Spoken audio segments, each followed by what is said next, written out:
网红猫做手术居然花掉20万。今天我收到了一条私信，说网上一只布偶猫做手术花了整整20万，学生党看了都不敢养猫啦。别说学生党，我看了都惊讶。宠物看病确实有点小贵，我没想到有这么贵。就拿我们家来说吧，我家5只猫里上医院次数最多的就是馄饨啦，偶尔破个嘴巴，吃个牙签，去医院花个5、6、7、800就差不多了。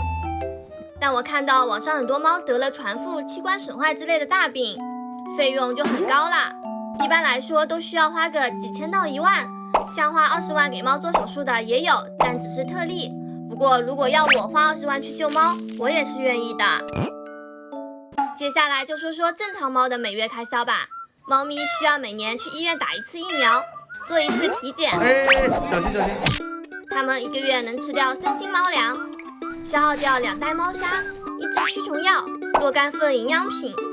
我喂的是市面上比较好的猫粮，每只猫的猫粮费150，猫砂费80，驱虫50，营养品100，疫苗每只160，体检大概800块钱左右。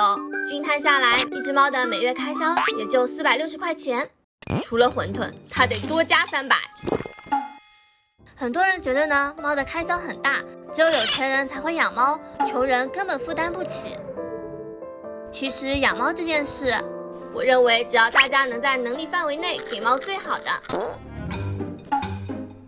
这不最近家里要装修嘛，你少吃点，家里省省钱。说回正事啊，只要我们能接受猫咪的所有缺点，我会爱它，并且对它一辈子负责，就都可以养猫。但如果你还没独立，连自己的事情都无法做决定，那我不建议你现在养猫，